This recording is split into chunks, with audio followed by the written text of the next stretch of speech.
So for this homily yesterday, Sister Dorsey put a tweet out telling me I had to make everybody laugh, and so this got me rich. Now she's recording, so now I feel really, really nervous. So I need a volunteer for this to work. I think we should call up Jesus. So Joe, could you come in? Great. Okay. I need you just to stand right. Come on, just come right here. Okay. This way, there's two of us now. So as we talk and reflect on the Prodigal Son this morning, I thought I'd place it within two different stories as well as Lent. And so as Lent began, full fervor, the novices and I are discussing what to do for Lent.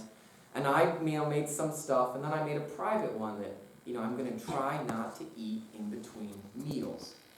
And as I started doing this, it was amazing how many times I stopped what I was doing and would run downstairs for a snack or a cup of juice or, anything like that.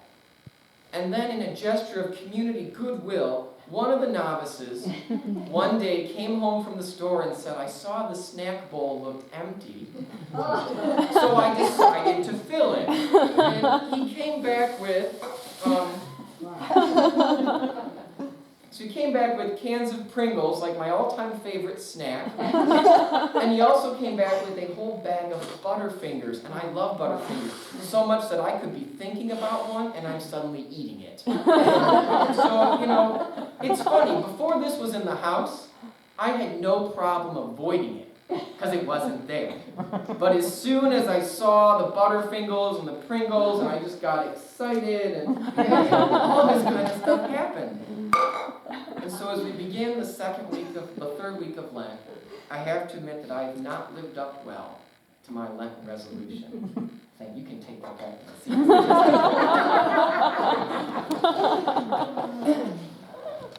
And that's a lighthearted idea of not living up to our Lenten resolution. But I can remember when I was teaching high school, I had an encounter once with a student that wasn't that lighthearted. He came into the classroom the Friday before Easter break. And, high school kid, big football player kid. And he comes in this teeny, tiny, small voice. He goes, Father, I failed. I gave up something for Lent, something I really needed to give up, and I tried not to do it. I really, really tried, and I couldn't. I messed up. I failed. And as he looked at me, the pain of what had happened was fully on his face.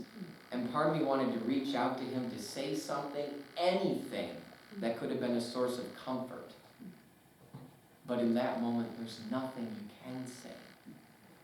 And so I just stood by him, quietly. There was nothing else I could do. And then, the tears started to fall, and he looked at me, and he said a few more things. And finally he said, thank you, happy Easter, and he left.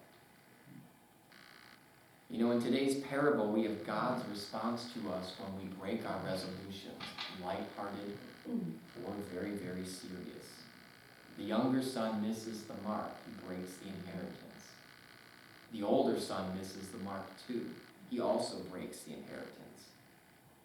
And they do this because both sons are convinced they have to earn something.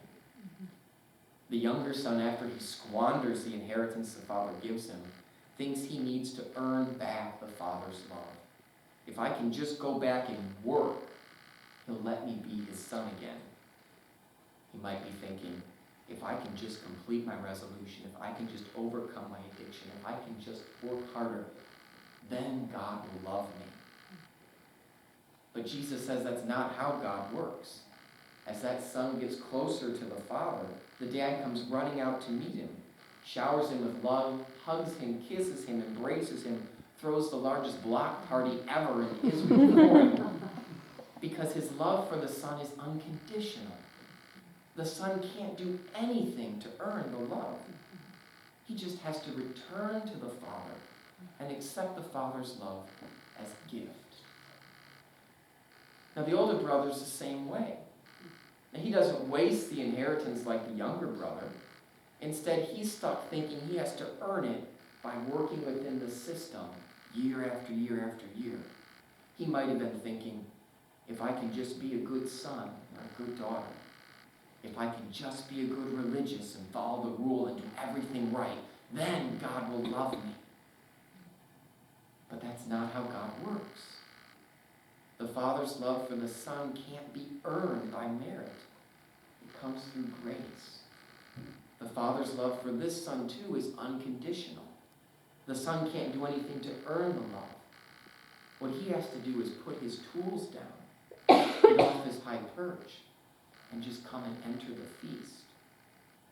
He, too, just has to return to the Father and accept the Father's love as pure gift. Now, if we go back to Pringles and Butterfingers and to my students, I wonder if perhaps our Lenten resolutions are more effective if we actually break them. I'm not saying reduce, it's good.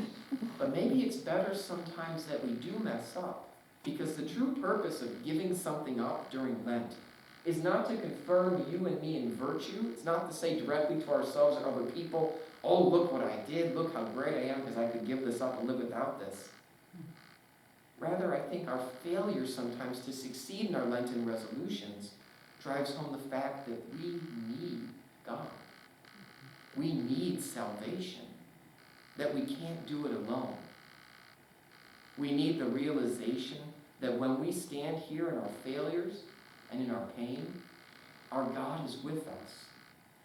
That no matter what resolution we've done or whatever we have failed to do, we only need, like the sons, to return to God, to the Jesus who says no words, but rather embraces us with arms covered by scars and hugs us with hands pierced by nails, welcomes us to the party, and takes us home.